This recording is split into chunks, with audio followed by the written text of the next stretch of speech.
lang po ay hindi po ako updated sa gawain ito na kung saan ay meron po pala 24 hours. At Elisel, so sorry ha, na-distract kita kasi ano na po, masyado ng mahaba ang oras na kung saan ay meron pong pagkakataon na yung personal prayer po natin ay yung you and God na lang po. Ano po, kaya with your respect, sorry po na kung saan naputol ko ang iyong prayer. So ayun po, tayo po sa umagang ito ay biglaan nga lang po ang pagtawag, pag-message si Sister Babe.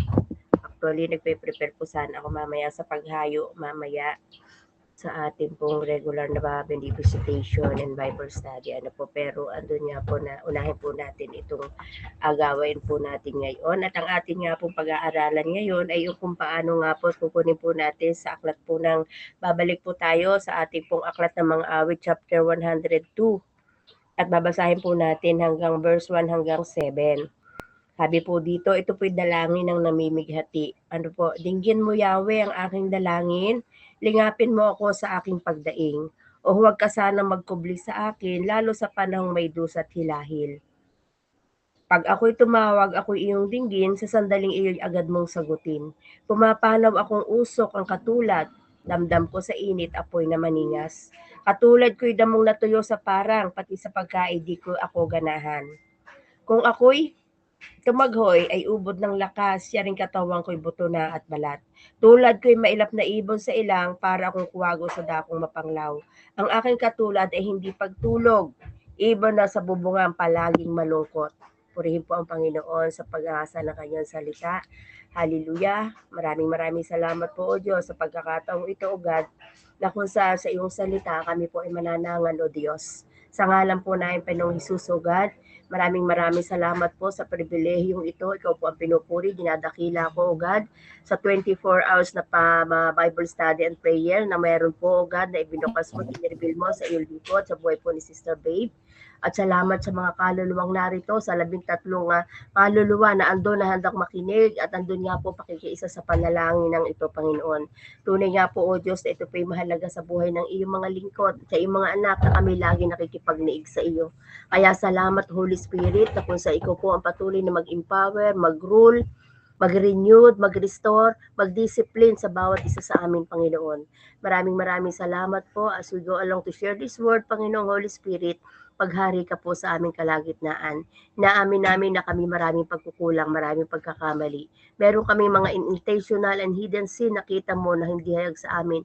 Kaya lahat ng ito ibinibigay po namin sa iyo, Lord, upang kami patawarin, linisin, dalisayin, hugasan ng banal mong dugo mula ulo hanggang talampakan. Sa bawat sulok ng tahanang naroon kami, Panginoon, we apply the blood of Jesus and we welcome you, Holy Spirit. Your holy presence will be upon us, O God, in the name of Jesus. Sa iyong kapurihan pagsakila, pasasalamat sa pangalan po ng ating Panginoong Hesus. Amen and amen. So ano po ba ang dapat natin gawin kung ang ating mga panalangin ay parang hindi natutugon ng ating Panginoon? Ano po?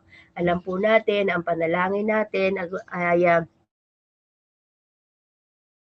sa ating spiritual discipline na kung saan ay kailangan po natin maging consistent. Hindi po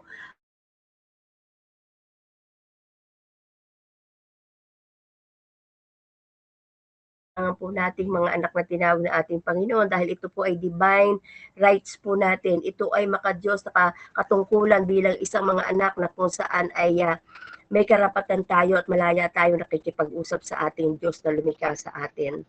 Yung po panalangin sa unang tipan ay kaiba sa po panalangin itinuro ng ating Panginoong Hesus sa kanyang kapanahunan. Ano po? Sabi nga po dito, dahil sabi nga po, isa sa Matthew 6, sabi po niya nga di nga po dun ay Jesus teach his disciple how to pray. Kasi nga po lumapit yung kanyang mga disipulo, Panginoon, turuan niyo po kaming manalangin. So dito po nagkaroon po ng pattern si Jesus sa kanya pong Lord's Prayer, kung paano nga po siya mananalangin sa ating Panginoon. Ano po? At ito po ay hindi religious practices. Ano, ito po ang panalangin po ay hindi religious lang, kundi ito po ay breath of a Christian. Hininga po ng bilang mga Kristiyano na nananalig sa ating Panginoon at ito po ay isang encourage us to God. Ito po nagbibigay sa atin ng to encourage na po sa ating Panginoon to present to Him our petition, request, and supplication. Ito nga po yung ating kung saan ay doon nga po na kung saan ay ating katungkulan Sabi nga, prayer is an avenue to us to encourage us to God and present to Him, to present to Him our petition, request, and supplication. Dahil yun po ang binanggit din po sa Hebrew 4:16. Kaya huwag kayong tayo mag-atubiling lumapit sa trono ng mahabagin Diyos at doon ikakamti natin ng habag at kalinga sa panahong kailangan natin ito. Kaya nga po, every now and then, yun nga pong pananalangin, ito nga po isa ng hininga ng mga Kristiyano o mananampalataya ng ating Panginoong Hesus. So ayun nga po, what to do when prayer seems unanswered? Ano nga po baga ang ating gagawin kung ang panalangin natin parang natatagalan na kung sa hindi natutugunan ng ating Panginoon? Unang-una, dapat never doubt God promise of hearing and answering our prayer. Hindi dapat nating pagdudahan yung mga pangako ng ating Panginoon na siya'y nakikinig at siya'y tumutugon sa ating mga panalangin. Huwag tanding pagdudahan ang pangako ng ating Panginoon. Di po baga, sa marami po na kung saan ay supporting verse nakita natin. So dyan sa Jeremiah 33:3, di ba sabi nga po ito yung telepono ng mga Kristiyano na kung saan kung kayo lalapit sa akin, kayo tutugunin ko. Na-paraphrase ko lang po. Ano po? Yung kung saan ay mga pangako ng ating Panginoon, yung lagi po nating nire-recite na kung saan sa Psalm 91, na andun din po ang pangako ng ating Panginoon. Sa verse 14 and 15, sinabi ng ating Panginoon doon na kung saan ay ang sabi ng Diyos, aking ililigtas ang tapat sa akin. Di ba? At ingatan ko ang sino mang taong ako'y kikinanlin. Pag sila'y tumawag, laging handa ako na sila'y pakinggan.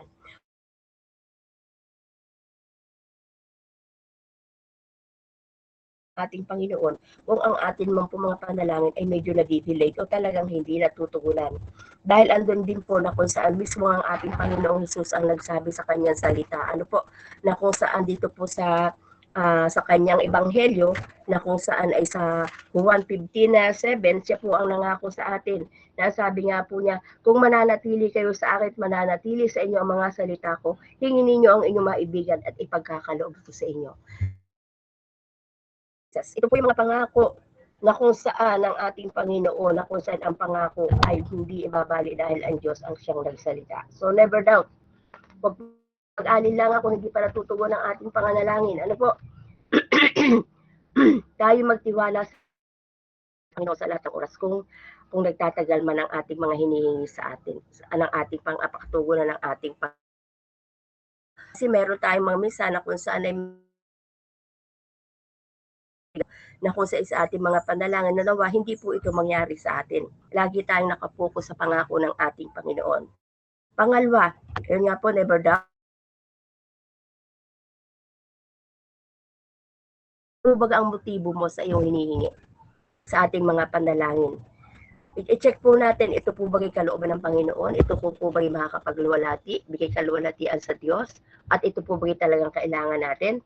Sabi nga po ni Santiago 4:3, kung humimangat kayo, wala rin kayong matatanggap sapagkat masama ang inyong layunin. Humingi kayo upang gamitin sa kalayawan. Ayan po yun. Kaya nga po, check and find your motive sa ating pong paghingi. Your motivation behind our prayer. Tabo bagay, sabi nga po dito, sa kagaya po ngayon, maraming crisis na gaganap sa ating kapaligiran, ay andun nga po na kung saan ay dapat ang question po dito ay kalooban ba ni Diyos ng ating Panginoon yung ating mga hinihingi. Lord. Kapag tahimik po ang Diyos sa ating mga panalangin, the more na kailangan nating ibabad ang ating pinagbabasa ng kanyang salita kahit hindi po tayo nananalangin, binabasa lang yung kanyang salita ng buong taimtim. Pagkatapos nating magbasa, di ba, ang kapayapaan, insight, ay andun po. Andun sa atin na kung sa'y kapayapa at pag-asa, na kung saan ay hindi tayo nag-aalilangan sa kanya pong kung saan ay sa ating Panginoon. Sabi nga po dito, hanggang kailan ang krisis na ito, halimbawa pinagdaranasan natin hanggang di maalis ang katigasan minsan ng ating puso. Minsan nagiging matigas ang puso natin, kaya andun nga po na may pagkakataon na kung saan ay nadidelay at talagang hindi natutugunan ng ating panalangin. Pero sabi nga po dito, kung tayo ay andun nga po na kung saan sa ating pananalangin, sabi nga po dito ng Roma 8:26, isa pa rin po ito na kung saan dapat nating panghawakan. Sabi po sa Roma, sinabi ni Pablo sa sulat niya sa aklat ng Roma 8:26, gayon din naman, tinutulungan tayo ng Espiritu sa ating kainaan. Hindi tayo marunong manalangin ng wasto. Kaya't ang Espiritu ang lumulog sa atin, para ang di magagawa ng pananalita. Sabi nga po, kung hindi natin kaya ng kumbaga yung panalangin sa ating pananalita, ang banal na Espiritu ang tutulong sa atin para sa ating hinihingi sa ating Panginoon. Kaya nga po minsan, yun po yung ginagawa ko, basa lang ng basa. Dahil sa pagpapasalamat, pag-repent uli, tapos yung mga nagaganap sa kapaligiran, and then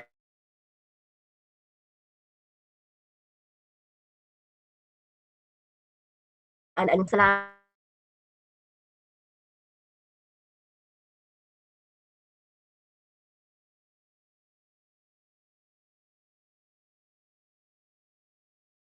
Sabi nga po dito, kung nagtatagal ang sagot ng Diyos sa ating panalangin, ito ang kanyang kalooban.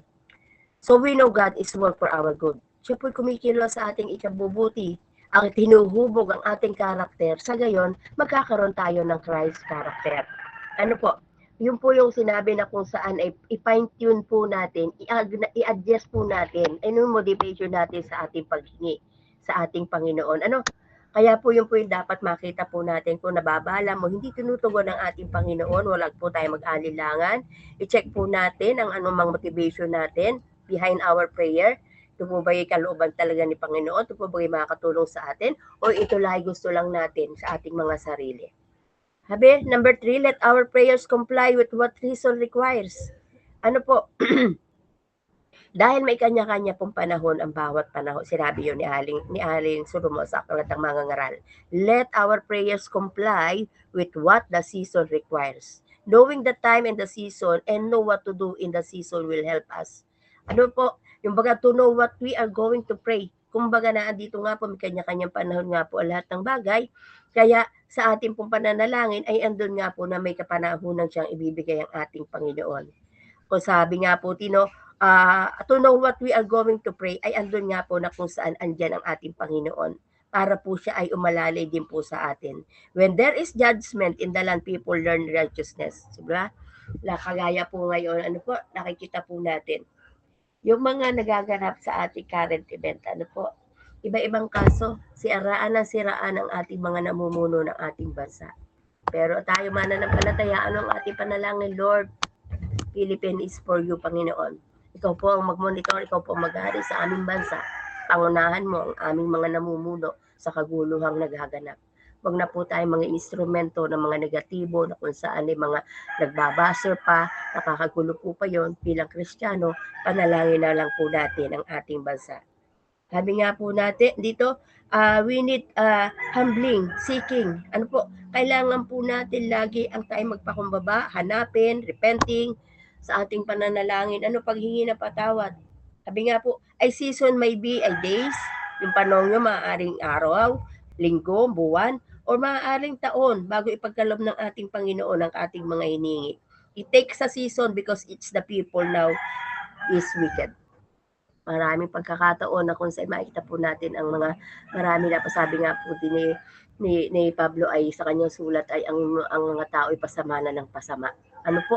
Kaya yung po baga yung naging issue ngayon ng atin po kung saan ay kung saan naging big deals po sa mga LBGT yung naging issue po nung si Alvin na kung si asawa nung si IC na kung saan yung sa sex bomb na kung saan pinagamatigas ni Alvin na kung saan kung bakit niya pinag-resign si IC sa sex bomb. Kasi andun nga po, nakita niya kung saan nakita na niya kapangyarihan ng salita ng Diyos. Ano po, ayun naman binabash ng mga tao na kung saan nangangatwiran pa sila dahil sasabihin nila si Lord daw ay love, si God ay compassion, si Lord ay mapagmahal, pero hindi po nila nakikita na ang judge po natin ay hindi umaayon sa kung saan makasalanan ka. He is a judge God. Alam nila, oo, may pag-ibig ni Lord, mahal tayo, yes, mahal tayo, totoo yun. Andun ang compassion niya sa libutan, totoo po yun. Pero hindi po siya umaayon na ikaw, alam mong mahal ka ng Diyos, gumawa ka ng katwirang naaayon sa kalooban ng ating Panginoon. So, let our prayer comply with what the season requires. Kung ano po yung napapanahon na kailangan po nating ipanalangin, ano, Sabi nga po dito na kung saan marami po tayong nakita na kung saan ay sa ating banal na kasulatan, mga biblical character, si Haring David, ang kasalanan ni Haring David, nagpasensus na di kalooban ng Diyos, wala na andun nga po na kung saan ay isa din ito sa nagawa niya noong unang panahon. Ano po? At bukod pa po sa kanyang adultering ginawa. Pero andun po at the end, ay siya pa rin yung kung saan ay na-realize niya yung kanyang pagkakamali. Dahil dito nga po, sabi nga po dito, sa kanyang nagpasenso siya no na hindi kalooban ng ating Panginoon, ay sabi nga po, dahil alam ni David, ang katwiran ng Diyos, ay andon nga po na kung saan ay siya yung humingi kung ano kaparusahan na kung saan ay gusto niya at ito po yung 3 araw na peste at marami po ang namatay. Na kung saan ay makikita po natin yun sa aklat ng mga hari. But because the mercy of God is not the pestilence, at nandun nga po, si Lord din po ang nagpatigil no kung saan ay sa mga nagaganap noon. Kaya tayo bilang mananampalataya, maging masunod rin tayo lagi sa iniaatas ng ating Panginoon. Maging laging matuwid sa harapan niya dahil yun po ang naisin ng ating Panginoon sa bawat isa sa atin. Yun po ang kanyang utos sa bawat isa sa atin. Na kung saan yung pagiging matuwid at pagiging righteous natin sa harapan ng ating Panginoon. Sabi nga po kasi dito sa Aklat ng Kawikaan chapter 1 verse 32, katigasan ng ulo ang papatay sa mangmangmang, sa dusa masasadlak sa kawalan ng kaalaman. Ngunit ang makinig sa akin, ang mananahan ng tiwasay, mabubuhay ng payapa, malayo sa katakutan. So ito po yun, na maging masunurin tayo sa ating Panginoon, maging matuwid sa harapan niya. Ito po yung laging kanya kung saan paalala sa atin. Dahil habang tayo po ganito, na kung saan nasa harapan lagi ng ating Panginoon sa kanyang presensya, siya din po ang mag-aayos sa atin. Siya po yung magiging character natin, attitude natin ay magiging Christ-likeness. So we must listen lagi sa paalala sa atin ng ating Panginoon. Yung mga babala niya, kasi pag tayo malalim na ang relasyon sa ating Panginoon, meron na din conviction ng Holy Spirit, nagbababala din po siya. Bakit marami sa panahon ito ang mga tao, maraming matitigas ang ulo? Dahil nga po namamayani sa kanila, espiritu ng karadiliman. The devil is working on them individually.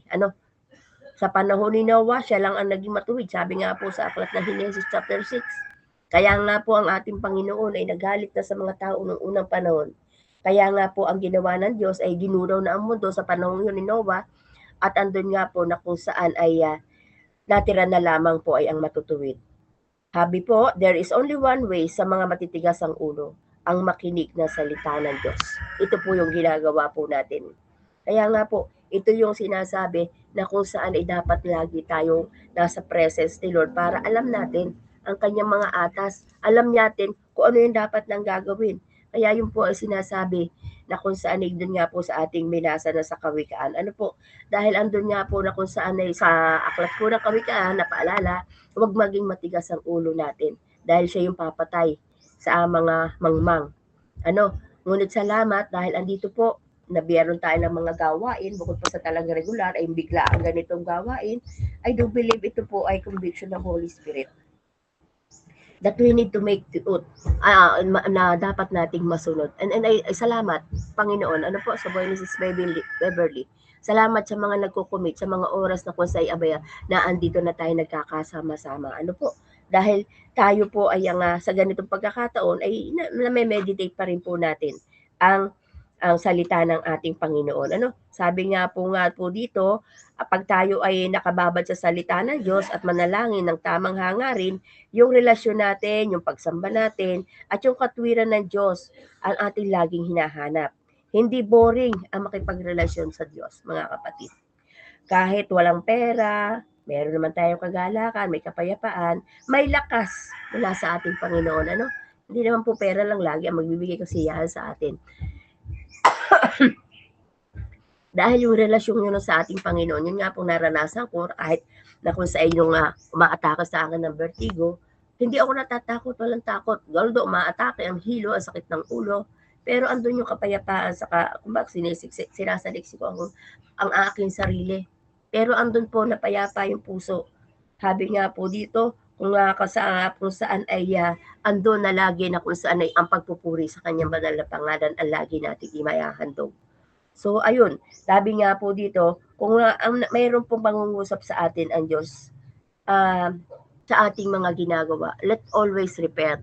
Ano, yun ang gusto na ating Panginoon, maging humble tayo, lagi tayo na kung saan ay yung ating humility natin, yung ating pag-repent, yung ating pagpupuri sa Kanya. Ano po, dahil ito lang naman po ang pwede nating maibalik kay God sa kanyang mga biyaya at pagpapala na kung saan hindi natin mabilang tayo. Ano po ba maibabalik lang natin? Wala tayong mababalik sa ating Panginoon, kundi yung buhay natin na nakatalaga sa Kanya at nagwo-worship sa Kanya.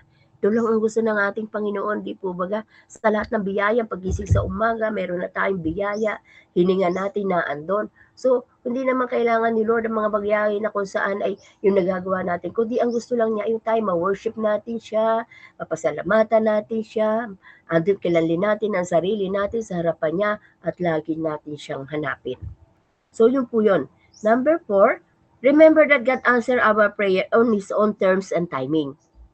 So, ayun po, alalahanin daw po natin na sumasagot ang ating Panginoon sa ating mga panalangin sa kanyang timing, sa kanyang panahon at sa kanyang kapanahonan at sa kanyang tama na kung saan ay nakaangkla tayo sa kanya, sa kanyang kagustuhan. Ano po? Sabi nga po dito, doon sa Isaiah 55:6 and 9, ito din po yung lagi kong naalala na kung saan ay sa mga nagaganap, pinaalala lagi sa akin, paparaphrase lang po po, sabi nga po doon sa Isaiah 55:6 and 9, my ways is not your way, my thought is not your thought. Ano po, di ba? Totoo naman yun. Ang kapamaraan natin Panginoon na hindi natin kapamaraan at ang kaisipan natin na iba sa kaisipan ng ating Panginoon. Sabi nga po dito, most of time, sa lahat ng minsan sa mga most of the time we expect God to answer our prayer in a way or manner we want to Him to answer. Para bang yun kasi nga yung gusto natin magtutugunan yung ating panalangin sa panahon, sa oras na gusto natin ito na kung sa'y makamit natin. That is why we don't get an answer to our prayer. So, iyon po sa po yun. Kasi, iba nga po yung gusto natin sa kalooban ng ating Panginoon. Kasi nga po, sinabi nga po sa Isaiah 55, my ways is not your ways and my thought is your thought. Is not your thought. Kung gaano kalayo ang langit sa lupa, ganoon din po ang ating Panginoon sa kanyang mga adhikain sa buhay po natin. Ano po? Kaya nga po andon na kung saan ay sabi nga po dito ay kagaya nga po isang halimbawa din po sa Bible, ano po, do sa John 11, ito po yung mamatay si Lazaro na best friend, kaibigan ng ating Panginoong Jesus, ng kapatid niya si Maria at si Marta.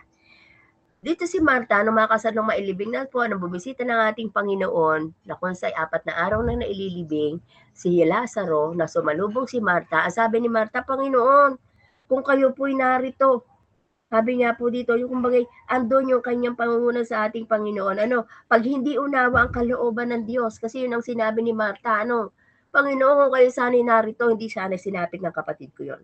Sabi nga po dito, we must grow in the study of the Word. Isara natin ang ganitong kaisipan upang sa gayon hindi makapasok ang dyablo sa atin. Lagi tayong nasa positibo at umaayon sa kung saan ay makita po natin na kung saan kung ano ang kalooban ng ating Panginoon. Dahil sa tanong na ito ni Marta, Panginoon, kung naandito sana kayo, ito po isang sablay sa kalooban ng ating Panginoon. Ano? Hindi po yun ang kalooban ng ating Panginoon. So, kailangan natin na kung saan, kaya nga po napakahalaga sa atin na tayo ay may salita ng Diyos para sa mga lahat ng pagkakataon, yun po yung magre-rema sa atin. Kaya mahalaga po na habang tayo ganito, nag-kikinig, ng salita ng Diyos, mayroon din po tayong personal na pananalangin at pagbabasa. Ano po, ngayon po, sa kalooban at pakambabang sa kalooban ng Panginoon, ako'y nagpapakumbaba sa Kanya, simula po ng December, tapos ko na po ang 4 Gospel, ngayon po, nag-umpisa po kasi ngayon 2026 sa books na Bagong Tipan.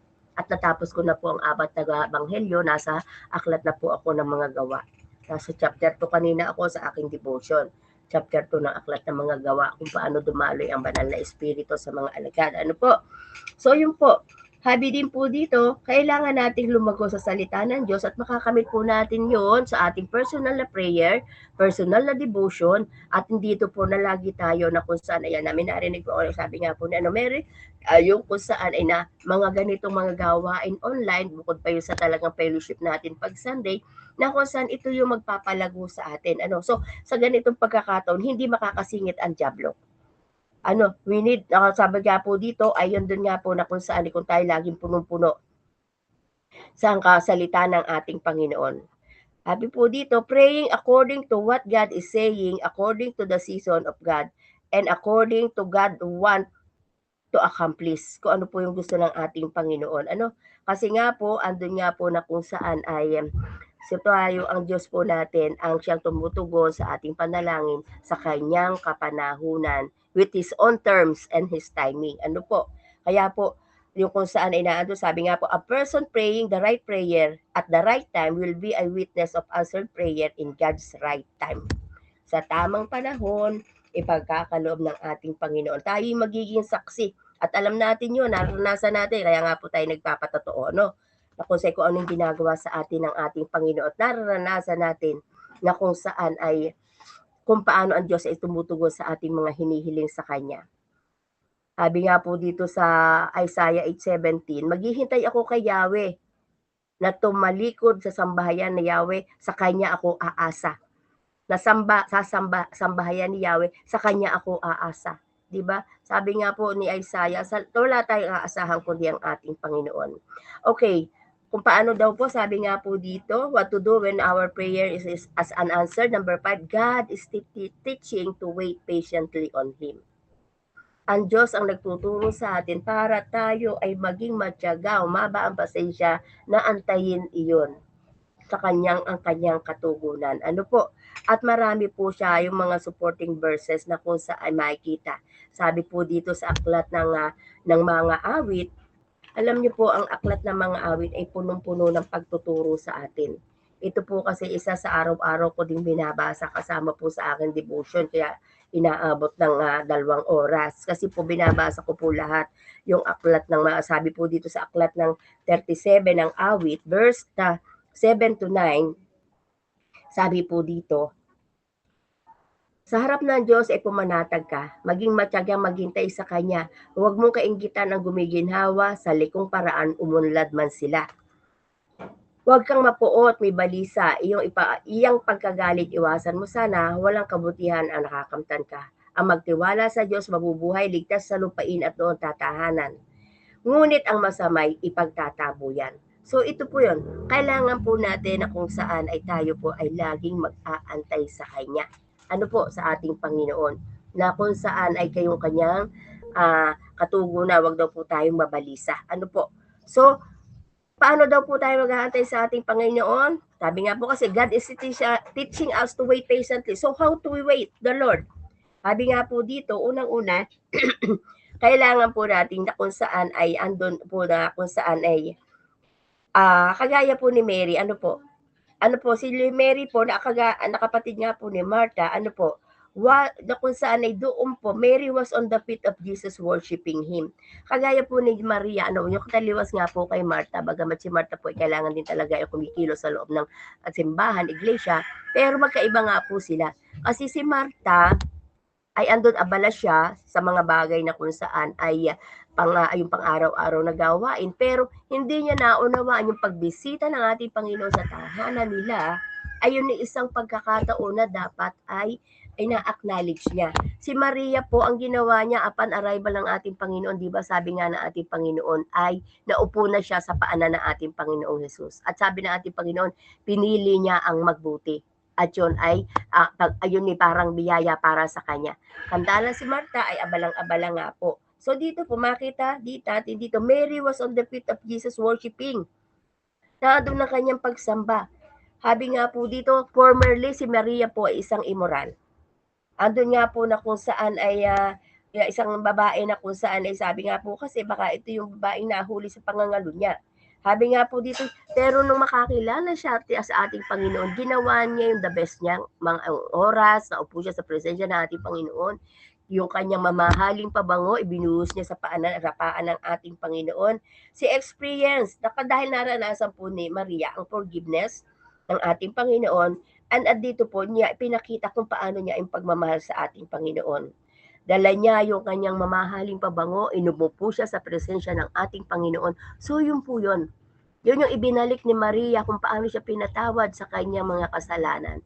At nun po ay lagi, kaya yun po inatala sa banal na kasulatan para po ating gayahin. andon na kung saan sabi nga po pag bumibisita ang ating Panginoon sa ating mga sa ganitong gawain, ipagbisita ng ating Panginoon, yung presence niya lagi andon. Kaya we have to respect yung presence ni Lord. Ano po? Na kung saan ay andun nga po na kung saan ay hindi natin dapat binabaliwala. Yung respeto at paggalang, naalala ko kagabi, meron po kaming every Friday po sa amin pong distrito ay meron po kaming prayer meeting. 1 hour lang po yun. Yung po ay sa amin District 1, meron po kami na kung saan ay 6 division na more than 50 local churches. So every Friday po, yung po umiikot sa local simbahan. Yung po aming supervisor ay andun po na kung saan ay lagi siyang present. Ay yung po nga naka-assign na kung saan ay magba-worship ay napa-open ng cam. Ay nakita nakadaster. Nasita po siya. Kayo, Pastora, kayo po ay mag-aawit. Alam ko kayo aawit. Pwede po palitan ng damit. Hahalap po tayo sa presensya ni Lord. Huwag pong ganyan. Hindi po dapat ganyan. Makasuota. Kailangan presentable tayo. Dahil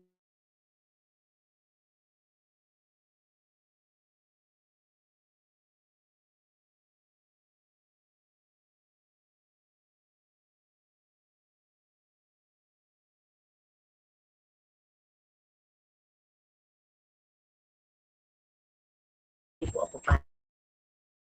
Mainit na ako ngayon. Ay medyo umiinit na. Pero pag sinabi nga, yun nga po, kaya sabi ko kay Sis Bib kanina, wait lang at i-prepare ko physically ang katawan. So ayun po, ayoko po na ko sa nakapambahay tayo dito po. Dahil we are in the presence of God, we have to respect His presence. Yan nga po, hindi nga lang ako nakapag-lipstick, pero andun po na kung saan ay yung presentation po, present po natin sa ating Panginoon. Ano po? So yun po yun, na kung sa ire-respeto natin, ang presensya ng ating Panginoon.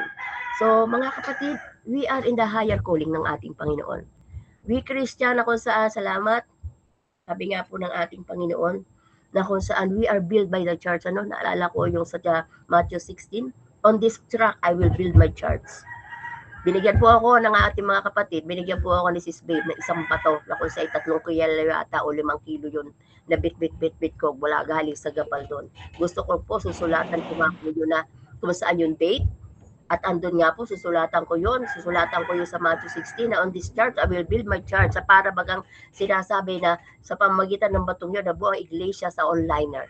At tayo isang iglesia nagpapatuloy sa ngayon. Ano? Kaya po yun, mga kapatid, meron po tayong higher calling, kaya po, huwag po tayong dismay kung tayo po ang ating mga panalangin ay hindi kaagad natutugon ng ating Panginoon. Sapagkat naandun nga po ang pag-ibig ng Diyos na ibinuhos po sa atin. Kaya ito pong ating ginagawa ay ito po isang worship. Pagsamba sa Kanya, an act, there will be sacrifice behind every act of worship. May sakripisyo po. Kagaya nga po ni Maria, no? Iniwan niya kahit magalit yung kanyang kapatid. Basta andun ang presence ni Lord, andun ang kanyang presensya din. Nakaupo siya sa ating Panginoon, hindi niya iniwan. At ito po lang po yung ating pwedeng maibalik sa ating Panginoon.